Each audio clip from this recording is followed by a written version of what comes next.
The views expressed are not necessarily those of KSCJ and Powell Broadcasting Company. This program is not intended to replace the advice of doctors or other clinical providers. Consult with your practitioner to ensure the proper course of action for you. Welcome to When Things Aren't Going Well on AM 1360, FM 94.9 KSCJ. This program is dedicated to your mental health wellness and brought to you by Family Services, a United Way partner agency. Here's your host, Art Silva. Good morning, Siouxland, and welcome to When Things Aren't Going Well. This show is all about your mental wellness and how you can help yourself navigate the daily highway of life. We hope to educate and motivate you to improve your mental wellness environment. I'm Art Silva, and our show is brought to you by Family Services, a United Way partner agency serving the Siouxland community. Let me introduce my co-host, Brenda Geisinger, the Chief Operating Officer of Boys and Girls Home. Good morning, Brenda. Good morning. How are you today? Feeling a little green, but doing okay. Okay, the green the day of as opposed to green the day after. Right. Pretty good deal. So happy St. Patrick's Day to you and to all our listeners. And it's a fantastic day and celebrate the Irish American contribution to this country. So let's have a good one. And I like the way they celebrate it. So it's going to be really good. Today, we're going to share with you the results of the recently released Youth Risk Behavior Survey. This survey was conducted by the Center for Disease Control, CDC, and it's significant because it is the first set of data released regarding youth since the COVID epidemic. The report is extensive and covers several areas. However, today we are going to focus on actions to improve adolescent health and well-being. Specifically, we're going to talk about the areas of substance abuse, experiencing violence, mental health, and suicidality. So let's get started in our conversation on substance abuse. Looking at the survey, the substance use variables reported here include current use of alcohol, marijuana, and electronic vapor products, as well as lifetime use by adolescents of select illicit drugs like cocaine, heroin, methamphetamines, inhalants, hallucinogens, or ecstasy. Lifetime prescription opioid misuse and current prescription opioid misuse are also factored in here. Adolescent substance abuse is associated with sexual risk, experiencing violence, and mental health problems. So we're going to go, they did a survey on this, and we're looking at some of the problems with substance abuse. And I know here right where we're located in Iowa, we've had a long history of methamphetamine being an issue. And Brenda, how does that affect our business and the children and families that we serve? So we don't necessarily specialize in substance use and abuse, but we do have children that experiment with it, and it's part of the process of working with mental health. A lot of times adolescents will feel depressed or full of anxiety and may look to illicit drugs or drug use or alcohol to help them get through those moments, and they struggle with that. So it's definitely a factor with the kids that we work with. I think our kids right now in whole in the community and in the state and in the nation, they just want to feel good. They're very depressed, they're sad, they're going to try different things. I know, when we were younger, back in the day, it seems like just the other day, but, we experimented potentially. But it's taken on a whole new level. There's scary stuff out there. When you start mixing in fentanyl and going to the extremes of it, it can be life-threatening. It always was, but it seems to be up a notch. And kids are really just looking to be happy, to escape. You mentioned back in the day, I think, geez, a six-pack. And if you had friends that smoked marijuana, they were on the extreme of the scale. Now we're looking at drugs that kill. We've had a lot of overdose. And one thing on this drug deal, and I think it ties into our border problem. We have to stop the flow of drugs into this country, and we're seeing what they're capturing now is just astronomical. So it's another ripple effect of a problem elsewhere that fills in, and we got a problem here dealing with it. But that's not to exclude methamphetamine. It's produced here. We find the police have found a lot of meth labs in the area. So but they've had a good campaign on that. They're making progress on meth. So I got to tell you, it's the kids we got to look out for. It's the kids that we have to make sure we keep a good eye on. I'm Art Silva, and you're listening to When Things Aren't Going Well. And with me today is my co-host, Brenda Geisinger, the Chief Operating Officer at Boys and Girls Home. And we're discussing the results of the recently released CDC survey looking at youth risk behavior. We just talked a little bit about substance abuse. We're going to move on up and discuss now the experiencing violence. This was a new thing that came up, and how violence seen on TV or absolutely having it happen to you is climbing up there, and it's starting to affect the mental health of patients. Experiencing violence is defined in looking at the report. All the poor outcomes, the poor health outcomes from violence. These are 3: being threatened or injured with a weapon at school. Never had to consider that. Not going to school because of feeling unsafe on the way to or from school. And being bullied at school are indicators of disruption in the school setting that can also impact academic success. So adolescents who are bullied, whether at home or electronically, are more likely to have multiple sexual partners, to have sex without a condom, to use substances, and to experience depression. Forced sex and sexual violence are also directly related to HIV and STD risk, but also has the experience of trauma, which research has linked to substance use, mental health problems, and suicide risk. So here we go, experiencing violence and looking at that in the categories that we put our kids in. And, we don't have the problems we're seeing elsewhere, but the whole gang mentality is still there. And a lot of it ties into the drug business. So it's an awful lot to go on, and you wonder why kids are experiencing the stress that they are. Do we have any children, Brenda, that you see that have come from this background, or maybe a background of the parents that is affecting the children?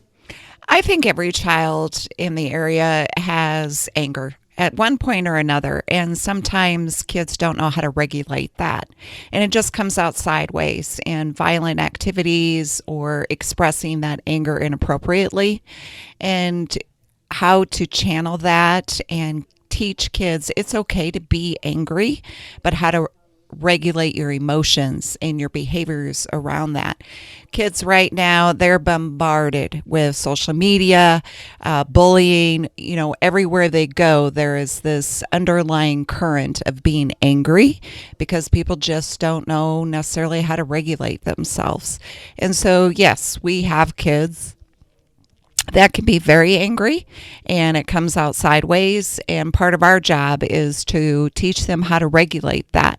And I'm not saying don't have those emotions, but it's how to behave appropriately with those emotions and express it appropriately, to calmly say those feelings that you have. Looking at the results of this survey, we still see bullying in there, and bullying has moved to electronic bullying. Yes. So there's a lot that the parents don't know what's going on. It's not just going to school and coming home with a fight after school and knocking books down. This is getting pretty serious. And there have been suicides as a result of electronic bullying. Anything you could share with us on that area? Have you seen that with any of our children? I think electronic bullying and bullying in school, it's still there. And it's very mean, as we all know. I don't think parents necessarily know how often it's happening. It's just not the schoolyard teasing anymore. It can get pretty nasty, and kids just feel like, what am I supposed to do with this? And they get impacted with their self-esteem and don't know how to cope with this. And who do they tell? What do they do with those feelings?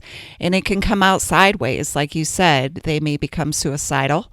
They may become aggressive, and it's what to do with that when it's happening. Talking, listening as parents is key. What gets me always is the self-harm, how clients respond to things, and they self-harm themselves. So it's a tough thing to do, to manage.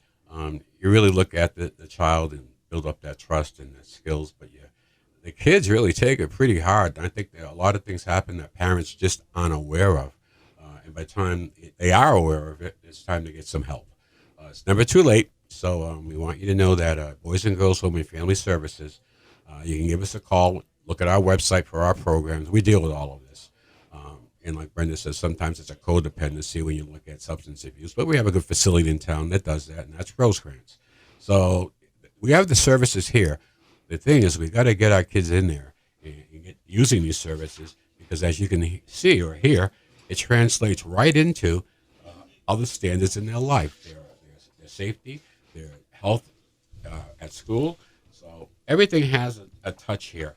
So I think good conversation, and we're going to come back to the second half of the show and talk about the mental health impact and suicidality. So I want you to continue your early morning chill. We'll be right back with more When Things Aren't Going Well, right here on 1360 AM, 94.9 FM, KSCJ. Let's face it, that happens to all of us. However, the pandemic has compounded all of our lives and activities. Even the simplest tasks seem harder. Hi, I'm Brenda Geisinger, the Chief Operating Officer at the Boys and Girls Home and Family Services. Family Services is a United Way partner agency serving children and families of our community, and we're here to help. If you'd like to learn more about Family Services, please contact us via email, website, Facebook, or phone Mary Pickens. At Family Services, we change lives. Welcome back to When Things Aren't Going Well on KSCJ. Here's Art Silva. Welcome back to When Things Aren't Going Well. I'm Art Silva along with Brenda Geisinger. And today we're talking about the recently released portion of the CDC that deals with children. And we try to tie it into our experience with children. So let's continue on. In this part of the show, we're going to talk about the mental health and suicidality of children. So let's talk about the survey. And the survey assesses mental health with two questions. One question assesses persistent feelings of sadness or hopelessness, and this is a proxy measure for depressive symptoms. The other question addresses adolescents' perception of their mental health during the past 30 days. The survey includes several measures of suicidal thoughts and behavior. Poor mental health is associated with a host of health risks, both during adolescence and into adulthood. Young people who feel hopeless about their future are more likely to engage in behaviors that put them at risk. And unintended pregnancy. Suicide risk measured by this survey by increasing levels of suicidal ideation, plans, and attempts. Not only places the life of the adolescent at risk, but also a marker for experience with trauma and other mental health. So A leads to B, leads to C, and this is what we're finding here. Brenda, what are we experiencing? What are we seeing in this area with our children? I think what CDC really showed us in this survey and the results of this survey, 4 out of 10 kids are experiencing sadness, and 1 in 5 kids considered doing suicide. That is a lot. And 1 in 10 actually attempted. So that's like 10% of our youth are attempting suicide. And that's scary. And what I've seen in the last couple of years, kids are coming in severely, severely depressed. They've thought about suicide. They've talked about it. And I think that's really a result of the stress they have gone through, the isolation with not having school, seeing their parents maybe lose their job or a family member passing away. And their sense of, now what? What's going to happen next? And finding a purpose and hope is kind of what we hope to walk them through. But it's very alarming, the statistics that are coming out about youth, the experiences of sadness. 4 in 10 kids are sad. That's 40% of our youth that are just really, really struggling. And then when you hear again about, 1 in 5 have considered suicide, that's alarming. And that is what we're seeing with the kids we work with. It's not just this little set over here. It's everywhere with all of our youth in the United States. And I think it is a result of being isolated, stressed, withdrawn, and just now what do we do? Those are some pretty shocking numbers, and they correspond pretty much to what I was looking at in terms of an average. we found out earlier through an Iowa survey that was done, a couple of things came out. We're going to focus on 11th graders right now, and the 11th graders agreed to do this survey if their parents weren't told. So there's something there. So they did the survey, and what was really astounding, and this is Iowa numbers, that in the 11th grade, 1 out of 4 girls, females, have considered suicide. If you took 10 kids and 4 of them, are going to do that, it's amazing. It's crazy. It's not good. It's just not good. So the kids are under a lot of stress. It falls downhill. Brenda gave a lot of reasons why. But we have some, it's something that we all have to get together on. The school plays a large role in this. I will say this, and looking back, Sergeant Gill visited us a while ago, and he talked about the community and what's going on in the community. And he stresses the cooperation between all agencies, and we have to watch our kids. But they got a real neat program because we were very considerate of the violence part of the deal. When the kid sees violence in the home and the police come in, it's very traumatic. And then what do you do with the kid the next day? Well, they have a program. Our Sioux City Police Department has a program, Have a Heart. And they go into their vehicle and they hit a little icon. And on that icon, the school is advised that something happened in this kid's life last night. They don't go into the detail on the event. But what they do talk about is the fact that he might or she might have a rough day at school today. So be aware of that. This all ties into the mental wellness of a kid. If you're coming in with that problem, how many problems can you handle? I mean, the kids are really, and kids need friends too, because, they talk to their friends, and that just expands the network a little more. So there's a lot going on. Our kids are really at risk. The new emerging trends right now, the kids are looking for school connectiveness, parental monitoring, and also a factor affecting them, and we see this in the homeless problem, unstable housing. So these measures all increase our understanding of protective factors for the youth and social determinants of health. Both are very important to improving adolescent health. School connectedness and parental monitoring are important protective factors. I want to say that again. School connectiveness and parental monitoring are important protective factors for sexual behavior, substance abuse, violence, and suicidal thoughts and behaviors. Increasing or experiencing unstable housing, however, can increase students' risk. Youth who experience unstable housing are more likely than their stably housed peers to experience violence, use substances, and have a higher rate of poor mental health. So, Brenda, it's tough to. Have we had any experience with homeless children coming into the agency? I think some of our children experience not having a home, or the home that they live in is not necessarily in a safe condition. I think when we're talking about having a stable home, it's having also a bed or having food. We've had kids that have struggled with both of those, not having a bed to sleep in or not having enough food in the house. And school quite often is a meal for those kids and gives them that energy. And we talk about school connectedness as getting the kids involved in activities, whether it's drama or sports, communicating with the teachers, and really having that connection with friends and being involved in activities. Going to the library, having somebody to talk to at the lunch table, and having that sense of routine. I know in the last couple of years, routine was in question. What are we going to do today? Are we sitting at home in isolation, or is school going to open up in a week or a month? Nobody really knew. And so it's finding those routines again and offering that stability to our kids in the home and in the school. And then the other piece is, as a parent, is really listening to your kids when they're talking and when they're not talking, watching those behaviors.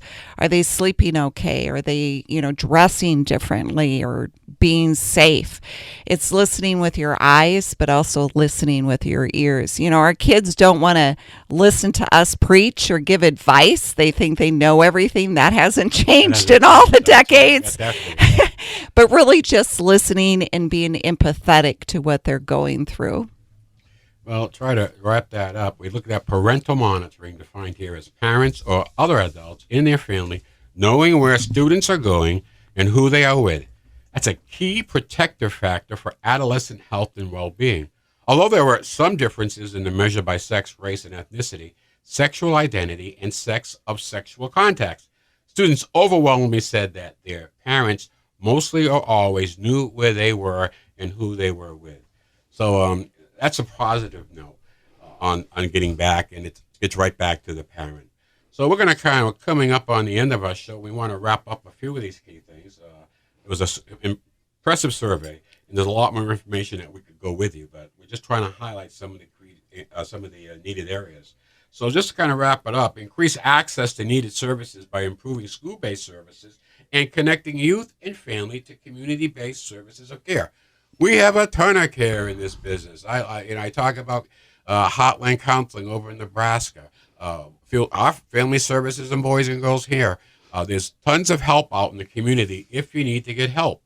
So moving along and the new trends, I think we kind of get back to the importance of the family, the importance of oversight with the children, the important role that the school plays and is going to continue to play. And I think our kids are really in a much more complex time. I think they're growing up faster and they're learning quicker, and they're experiencing a lot of life, good and bad, at a fast rate. So it's a lot of work to do. It's promising. We're seeing results. We're seeing trends. But we're also finding pockets where we have some problems. So with that, we're coming up towards the end of our show, and every week we end our show with a joke. Humor is medicine for the soul. So here we go. You know you overdid it on St. Patrick's Day when you think you're kissing the Blarney Stone, and then it kisses back? Ooh, it's a good time. Sounds like a recipe for a real good time. Well, Brenda, I want to thank you very much for your expertise today and sharing that with us. And I want to thank our listening audience. I want to give a shout out to the Briarcliff University women's basketball team. Great season. They made it to the Big 16 at the tournament. They were fun to watch all year. I want to thank them and wish them the best going forward. When things aren't going well, we'll air next Saturday morning at 7 a.m., and our guest will be Christy Miller-Alt from Big Brothers Big Sister. We'll be right here on 1360 AM, 94.9 FM, KSCJ. Your homework this week is to go out and have a good laugh. May the sun shine on you. Happy trails to you until we meet again. Happy trails to you. Keep smiling until then. Happy trails to you till we meet again.